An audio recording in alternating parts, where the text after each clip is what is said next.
2 నెలల్లో ఖాళీ కాబోతున్న 14 ఎమ్మెల్సీ స్థానాలకు సంబంధించి ఎన్నికల సంఘం నోటిఫికేషన్ జారీ చేసింది. మరి దీనికి ఎట్లా ప్రభుత్వం సన్నద్ధమవుతుంది అనుకోవచ్చు? క్లీన్ స్వీప్ చేసేయాలనుకుంటున్నారా? నిన్న ముఖ్యమంత్రి గారు చెప్పేశారు, స్థానిక సంస్థల్లో ఫుల్ అన్నీ అయిపోతాయి, ఎమ్మెల్యేల దాంట్లో అన్నీ అయిపోతాయి, గవర్నర్ కోటాలో అన్నీ అయిపోతాయి. మీరు చెప్పినటువంటి ఉపాధ్యాయ నెక్స్ట్ గ్రాడ్యుయేట్ వాటిల్లో కూడా స్వీప్ చేసి పారేస్తాం. ఏం అనుమానం ఏం లేదు. అందులో ఎలక్షన్ అంటే జగన్మోహన్ రెడ్డి గారు గెలిచేస్తాడు. ఎలక్షన్ కాకపోతేనే ఈనాడు ఆంధ్రజ్యోతి ఏమైనా రాసుకోవాలి, కానీ ఎలక్షన్స్కి వచ్చేసరికి మాకే అంటే ఎలక్షన్స్ టైంలో రాజకీయ పార్టీలు వేసే పై ఎత్తులు ఉంటాయి కదా, అవి వైఎస్ జగన్మోహన్ రెడ్డి గారికి బాగా తెలుసు అంటారా? అసలు అంటే 2019 తర్వాత రాజకీయ పక్షాలు ఈ రాష్ట్రం నుంచి పారిపోయినాయి. చంద్రబాబు లేడు, చంద్రబాబు గారు జూబ్లీ హిల్స్లో కూర్చుంటాడు. పవన్ కళ్యాణ్ గారు ఎక్కడో మేము మనందరికీ హైదరాబాద్లో ఎక్కడో ఫామ్ హౌస్లో కూర్చుంటాడు. మాకు ప్రతిపక్షాలు లేవు. మాకు ఉన్నదల్లా తెల్లారేసరికల్లా హైదరాబాద్ నుంచి దిగుమతి అయ్యేటువంటి ఈనాడు, ఆంధ్రజ్యోతి, లేకపోతే ఇక్కడ కూర్చున్నటువంటి ఏబిఎన్, లేకపోతే ఇంకొక TV5, వీళ్ళు ప్రతిపక్షం కాదు. కాకపోతే ప్రతిపక్ష పాత్ర పోషిస్తున్నాము, ఇంకేదో మేము లేపుతున్నాము, మేమే అసలు నిలబడ్డాము అనుకున్న వీళ్ళు తప్ప నిజంగా ఎన్నికల దీనికి వచ్చేసి ఎన్నికల రణరంగంలో కూర్చుని ఆ భూమి మీద కూర్చుని పోరాడేటువంటి ప్రతిపక్షాలు రాష్ట్రంలో లేవు. రైట్. సో ఎమ్మెల్సీ స్థానాల్లో మనం చూస్తే వెన్నపూస గోపాలరెడ్డి గారు ఒక్కరే బలంగా కనిపిస్తుంది, మిగతావన్నీ ప్రతిపక్షాలవే. మరి ఏ విధంగా ఎదుర్కొనే అవకాశం ఉందంటున్నారు? మీ వ్యూహం ఏంటి? మా వరకు మేము ఎవరినైతే నిలబెట్టామో వాళ్ళందరూ బ్రహ్మాండమైన క్యాండిడేట్లు గెలుస్తున్నాం. అంటే మీకు ఏదో ఒక చిన్న ఇన్ఫర్మేషన్లో మీరు ఒకళ్ళు గట్టిగా ఉన్నారు అంటే దాని అర్థం ఏంటి? ఒకళ్ళు గట్టిగా ఉన్నారంటే ఇంకా మిగతా వాళ్ళు కూడా గట్టిగా వచ్చేస్తారు ఆటోమేటికల్లీ రేపు 4 రోజుల్లో. కాబట్టి దాని గురించి ఏమీ లేదు. డెఫినెట్గా మనం గెలుస్తున్నాము. అన్ని ఎమ్మెల్సీ స్థానాలు కూడా గెలవబోతున్నాము. అది స్థానిక సంస్థలు కావచ్చు, లేకపోతే గ్రాడ్యుయేట్ కావచ్చు, ఉపాధ్యాయ ఎన్నికల్లో కూడా గెలవబోతున్నాము. ఎస్. ఖాళీ అవబోతున్న స్థానాల్లో మనం చూస్తే తెలుగుదేశానికి 8 మంది ఉన్నారు, బీజేపీకి 2 ఉన్నారు, పీడీఎఫ్కి 2 ఉన్నారు, స్వతంత్ర అభ్యర్థులు 1 ఉన్నారు. మరి ఇలాంటి టైంలో కాస్త వ్యతిరేకత ఉన్న వైఎస్ఆర్సీపీ ఎలా నెగ్గుకు రాగలదు, ఎలా క్లీన్ స్వీప్ చేయగలదు? తెలుగుదేశం పార్టీ మరి ఏమన్నా రేపు పొద్దున్న ఇప్పటికే మన లోకేష్ బాబు దాన్ని ఏమన్నది ఆయన ఉన్నాడు కదా, రేపు 20 మార్చిలో ఆయన కూడా అయిపోవచ్చు. ఎమ్మెల్సీ పోస్ట్ కూడా పోతుంది ఆయనకి. ఇంటికి వెళ్ళి కూర్చోటమే. ఆయన ఎక్కడ నిలబడతాడు? గ్రాడ్యుయేట్ ఎలక్షన్స్ కావాలి నిలబడగలరా? మరి దమ్ముందా? ఇప్పుడు ఓకే ఎమ్మెల్సీది లాస్ట్ టైం ఎమ్మెల్యే కోటాలో గెలిచాడు. మరి ఇప్పుడు ఇవాళ రోజున లోకేష్ని గ్రాడ్యుయేట్ కాన్షియన్స్ ఇచ్చి పోటీ చేయాల్సింది. ఎందుకంటే అంత బ్రహ్మాండంగా ఉంది, తెలుగుదేశం పార్టీ సూపర్గా ఉందన్నప్పుడు మరి కొడుకు చంద్రబాబు గారి కొడుకు మరి గ్రాడ్యుయేట్ ఎలక్షన్స్లో పోటీ చేయించాల్సింది, చేయించట్లేదు కదా. తర్వాత పీడీఎఫ్ అనేటువంటిది వాళ్ళందరూ కూడా ఒక ప్రోగ్రెసివ్ డెమోక్రటిక్ ఫ్రంట్ కింద గెలిచిన తర్వాత ఇండిపెండెంట్గా గెలిచిన వాళ్ళు ఏర్పడినటువంటిది అది ఒక ప్రోగ్రెసివ్ డెమోక్రటిక్ ఫ్రంట్. వాళ్ళు నిలబడతారు, వాళ్ళు ఏంటి అది అనేటువంటిది చూద్దాం. ఎందుకంటే ఈసారి వాళ్ళు కూడా కొంత వీక్గా ఉన్నారు అనేటువంటిది వస్తుంది. అంటే ఇండిపెండెంట్గా ఇంతకుముందు నిలబడి గెలిచినటువంటి వాళ్ళు కూడా ఇప్పుడు వీక్గా ఉన్నారు. వాళ్ళు ఏమి ప్రోగ్రెస్, అది పార్టీ కాదు వాళ్ళు. ఇది నెక్స్ట్ మీరు చెప్పినట్టుగా బీజేపీ ఏమీ లేదు. బీజేపీ అసలు ఈ రాష్ట్రంలో పెద్దగా ఏమీ లేదు. లాస్ట్ టైం కూడా ఆ విశాఖపట్నం గెలవడానికి కారణం కూడా ఏంటంటే మన తెలుగుదేశం పార్టీ వీళ్ళు గెలవటము. అప్పుడు మేమేమి అభ్యర్థిని పెట్టలేదు. ఆ రోజున వైఎస్ఆర్సీపీకి అభ్యర్థి లేరు అక్కడ. లేకపోవడంతో అక్కడ ఉన్నటువంటి కమ్యూనిస్టులు, మీరు ఇందాక పీడీఎఫ్ అనేది దాంట్లో ఉన్నటువంటి ఒక కమ్యూనిస్టు ఆయన శర్మ గారు అనుకుంటారు, ఆయన మీద మాధవ్ గారు గెలవటం జరిగింది తప్ప ఎక్కడా కూడా లేదు. ఈసారి ఫస్ట్ టైం మనం పోటీ చేస్తుంది వైఎస్ఆర్సీపీ. ఫస్ట్ టైం గ్రాడ్యుయేట్ ఎలక్షన్స్లో, ఉపాధ్యాయ ఎలక్షన్స్లో ఫస్ట్ టైం పోటీ చేస్తా ఉంది. కాబట్టి డెఫినెట్గా గెలుస్తాం. ఇంకా అందులో అనుమానం ఏమీ అక్కర్లేదు. ప్రతిపక్షాలు ఎవరికి వాళ్ళు నెగ్గాలనే యోచనలో ఎవరి వ్యూహాలు వాళ్ళు వేస్తూ ఉన్నారు. లోకేష్ గారు కూడా బలంగానే యాత్రలు చేపడుతున్నారు, ఓ పక్క బహిరంగ సభలు పెడుతున్నారు చంద్రబాబు నాయుడు గారు. సో వీటినన్నింటినీ వైఎస్ఆర్సీపీ ఎలా ఎదుర్కొంటుంది? అసలు లోకేష్ గారు బలంగా పాదయాత్ర చేస్తున్నారని చెప్పని అంటున్నారు. నాకు ఎక్కడ ఫీడ్బ్యాక్ రావట్లే. మాకు వస్తున్నటువంటి ఫీడ్బ్యాక్ అక్కడ జనాలు లేక ఆయన డిప్రెషన్లోకి వెళ్ళిపోయాడు అని చెప్పనండి. నిన్న మన అమ్మాయి బ్రాహ్మణిను కొడుకు వెళ్ళారంట, అంత డిప్రెషన్లోకి వెళ్ళమాక కాస్త జాగ్రత్త ఏమిటి ఇది అని చెప్పాను. ఎందుకంటే ఆయన మొదట అనుకున్నది ఒకటి, అయింది ఒకటి. తండ్రి బండిపోటు పొడిచాడు, చంద్రబాబు గారే వెన్నుపోటు పొడిచాడు. జనం లేకపోతే జనం తీసుకెళ్ళాలి కదా. లేకపోతే చంద్రబాబు మీటింగ్లకి జనం అందరూ కూడా మా బాబుని చూస్తాను వచ్చారా? లేదు కదా. ఎక్కడొక్కడి నుంచి తీసుకుని వచ్చి ఆ సన్న సందులు చూపించారు, ఆ చిన్న గల్లీల్లో పెట్టారు. ఆ గల్లీలో పెట్టినటువంటి మీటింగ్లో 8 మంది కందుకూరులో, 3 మా గుంటూరులో చచ్చిపోయిన తర్వాత ఆపేశాడు. ఎందుకంటే జనం రివర్స్ అవుతున్నారు, ఇంకా మీటింగ్లకు రారు అని. దాన్ని పెట్టి డ్రోన్లు లేపేసేసి బ్రహ్మాండంగా ఉంది, అసలు చంద్రబాబు చూడటానికి జనం 100 కిలోమీటర్ల దూరంలో నుంచున్నారట అని చెప్పని ఈ దుష్టచతుష్టయం చెప్పింది. అది ఫెయిల్ అయింది. అయిన తర్వాత ఇవాళ లోకేష్కి ఏం చెప్పాలి? లోకేష్ మీటింగ్లకి ఎట్లా ఉండాలి? జనం విపరీతంగా రావాలి కదా. మరి ఈనాడు, ఆంధ్రజ్యోతులు ఎక్కడైనా మీరు ఫోటోలు చూస్తున్నారా? ఎక్కడైనా చూస్తున్నారా? మరి అంత బ్రహ్మాండంగా రాశారు కదా.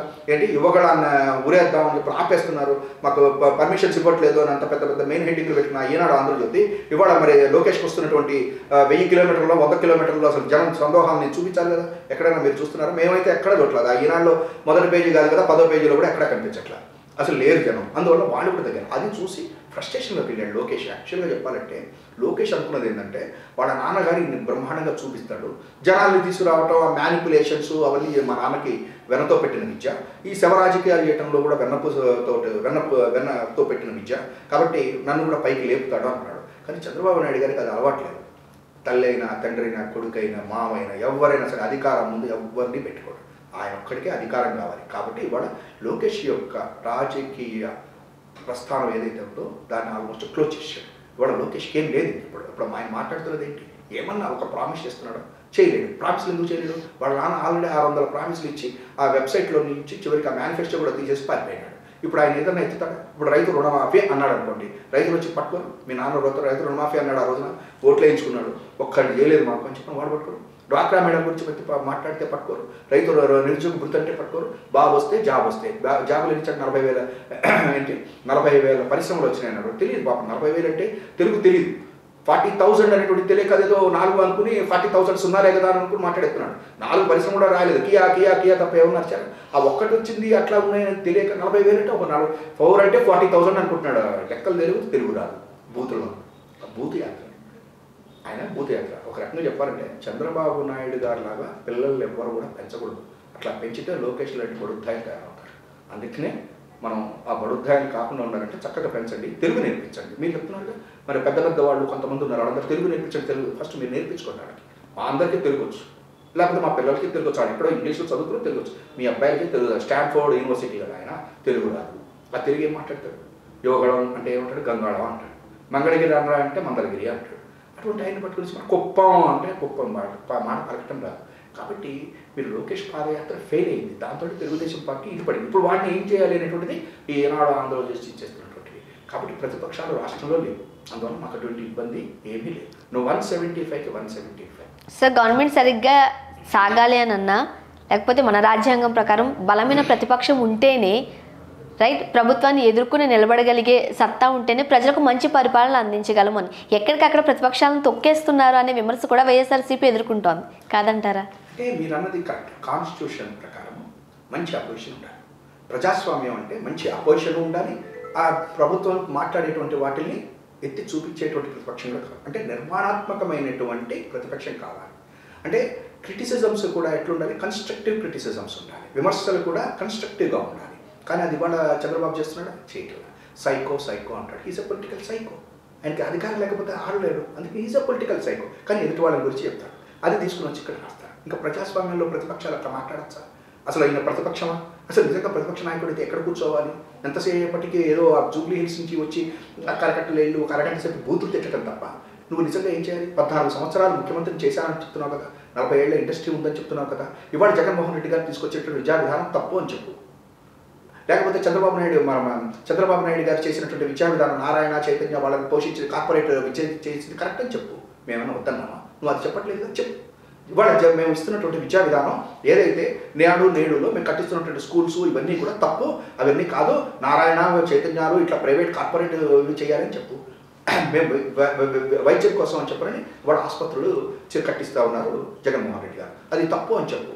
లేదు కార్పొరేట్ ఇది చేయాలి, జనాన్ని గుల్ల చేయాలా, జనాల దగ్గర ఉన్న డబ్బులన్నీ కూడా కార్పొరేట్ వైద్యానికి పోవాలా, ఎవరికైనా అక్కడ ఏదన్నా చిన్న ఇది వచ్చిందంటే కార్పొరేట్ హాస్పిటల్లో చేరి ఒళ్ళు గుల్ల చేసేసి ఇల్లు గుల్ల చేసేసుకోవాలి, జగన్ చేస్తుంది తప్పు, అట్లా ప్రజలకు అన్ని అందించకూడదు అని చెప్పు. మేము వద్దన్నామా? అంటే నేనేం చెప్తున్నాడు, పింఛన్లు అనేటువంటిది మన పార్టీ వాళ్ళకే ఇవ్వాలి. ఆ జన్మభూమి కమిటీలు పెట్టాను నేను, ఆ రకంగా ఇచ్చాను. జగన్మోహన్ రెడ్డి వాలంటీర్లను పెట్టాడు, బ్రహ్మాండంగా వాళ్ళందరికీ తీసుకెళ్ళి 31వ తారీఖు రాత్రిపూట ఇస్తున్నాడు, ఇది తప్పు అని చెప్పు. మేమేమన్నా వద్దన్నామా? నీ యొక్క పాలసీ చెప్పు. మా పాలసీ ఇది, వృద్ధులకి వృద్ధాప్య పింఛన్లు ఏవైతే ఉన్నాయో వాళ్ళు ఆర్డీఓ దగ్గరికి, కలెక్టర్ దగ్గరికి రాకుండా ఇంటికి చేరాలి అనేటువంటిది గ్రామ వాలంటీర్ల ద్వారా జగన్మోహన్ రెడ్డి గారు చేస్తున్నారు. అట్లాగే పేదలందరికీ కూడా వైద్యం ఉండాలి అని చెప్పాలని కూడా ప్రభుత్వ ఆసుపత్రులు కట్టిస్తున్నాడు. విద్య అనేటువంటిది ఒక వీళ్ళకే కాదు, డబ్బుతో సంబంధం లేకుండా అందరికీ విద్య కావాలని నేడులో బ్రహ్మాండంగా స్కూల్స్ కట్టించేసేసి పిల్లలకి ఇది ఇస్తూ ముందుకు తీసుకువెళ్తున్నాడు. అది మా యొక్క ఇది, అది కాదు, అది తప్పు అని చెప్పండి. సంక్షేమ పథకాలు ఇవ్వడం తప్పు అని చెప్పండి. ప్రజలకు అట్లా ఇస్తేటట్టు ఓట్లు ఎట్లా పడతాయి, మేము దోచుకోవాలి కదా, మా డబ్బులు కదా, మా అసమ్మధీయులకి నేను ఇచ్చాను కదా అని చంద్రబాబు చెప్పండి. అది చెప్పట్లేదు కదా, బూతులు తింటున్నాడు. బూతులు తిరుగుతున్నాడు, ఫ్రస్ట్రేషన్లో ఉన్నాడు. అసలు అయిపోయింది తెలుగుదేశం పార్టీ తెలంగాణలో అయిపోయినట్టు అనేటువంటి భావనలో ఉన్నాడు. కాబట్టి నిన్న మాట్లాడినట్టు మాట్లాడుతున్నాడు, వ్యవస్థల మీద కూడా మాట్లాడుతూ ఉన్నాడు.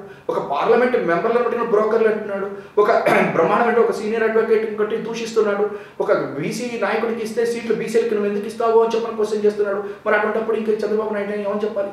అసలు అట్లా మాట్లాడతాము ఎవరైనా పార్లమెంట్ మన సభ్యులను పట్టుకుని బ్రోకర్లు అంటామా? అసలు బ్రోకరు అనేటువంటి పదానికి రాష్ట్ర ప్రజలకి తెలియదా? మనకి ఏది బ్రోకరిజం చేయకపోయేటట్లేదు, నువ్వు చేయలేదు అని చెప్పి ప్రజలు అనుకోవాలి అని చెప్పారంటే మరి ఆ కోర్టుకు ఓటుకున్నట్టు కేసు ఏమైందో నువ్వు చెప్పు చూద్దాం.